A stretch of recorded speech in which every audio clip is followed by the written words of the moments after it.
Malviya police station વિસ્તાર અને ward number 12 એનો રહેવાસી હું. જૂની અદાવતના કારણે મારી ગાડી એક 4 વ્હીલ સ્વિફ્ટ, એક એક્ટિવા અને એક ઇલેક્ટ્રિક બાઇક, આ 3 ગાડી સળગાવી નાખી વહેલી સવારે 3 વાગે 2:39. ઈ પેંડા ગેંગ જે સાગરીત રહી, જે વિદ્યાનગર ઉપર હમણાં 2 મહિના પહેલા જે બનાવ બન્યો એનો સાગરીત જે ફરાર હતા 3 વ્યક્તિ, એમાંથી આ વ્યક્તિ અમને એવું જાણવા મળ્યું કે આ વ્યક્તિ એમાંથી છે. આનું નામ ફોનલી ઉર્ફે યશભાઈ રસિકભાઈ બગદા મકરાણીયા એવું નામ છે. અને ગાડી સળગાવી પોલીસ સ્ટેશનમાં ભાઈ હાજર થઈ ગયા કે મેં જ ગાડી સળગાવી. અમે અહીંયા ગયા પોલીસ સ્ટેશન, અમને રાતે ગઈ 3 વાગે અમને ધાક ધમકી મારી. અત્યારે અમે પીઆઈ સાહેબને પાછું નિવેદન આપ્યું અને રજૂઆત કરી.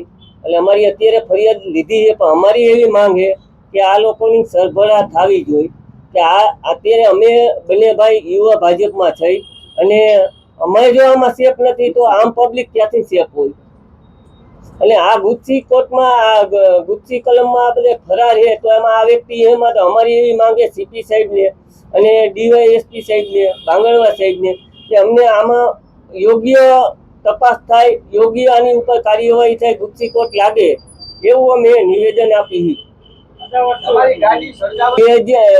જૂની અદાવત 2024માં મોવડી મેન રોડ નવલનગર 9ના છેડે મુરલીધર ચોકમાં આ લોકો ખુલ્લેઆમ આવારા તત્વો દારૂ પીતા, દુકાનો બંધ કરાવી દેતા. એટલે અમે એને કીધું હતું કે ભાઈ આ તમે અહીંયા રહેવા દો, અમારા મકાને તમે બેફામ દારૂ ખુલ્લેઆમ પીઓ અહીંયા ચોકમાં, મુરલીધર ચોકમાં, તમે અહીંયા આ રહેવા દો. આ કહેવાથી એની ઉશ્કેરાઈ ગયો એટલે બોલાચાલી અમારે થઈ. પછી 13 દિવસે રાતે અમારે 2024માં અમારી ગાડી ઉપર પથ્થરમારો કર્યો હતો, જે આ ગાડી અત્યારે હાલમાં સળગાવી એની ઉપર બરાબર. તો અમે તે સમયે અરજી કરેલી આ ઉપર, પછી એ લોકોએ ખાર રાખી હમણાં 10 દિવસ પહેલા પાછી માથાકૂટ મારી સાથે કરી. એમાં મારી ઉપર એ લોકોને મેં કાંઈ કર્યું નથી, પણ એ જે ગોકુલધામ મેન રોડ છે અહીંયા એ પોતે ગાડીમાંથી વેચની માણસ છે, ડ્રગ્સી અને બધી એમડી ને ગાંજો ને એવું બધું વેચે છે.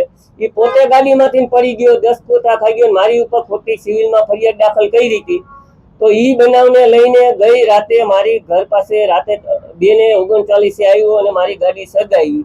એક સ્વિફ્ટ ગાડી, એક એક્ટિવા અને એક ઇલેક્ટ્રિક બાઇક, આ 3 ગાડી સળગાવી નાખી. એટલે અમે અત્યારે ફરિયાદ કરેલી, પણ યોગ્ય જો તપાસ નહીં થાય તો અમે સીપી સાહેબ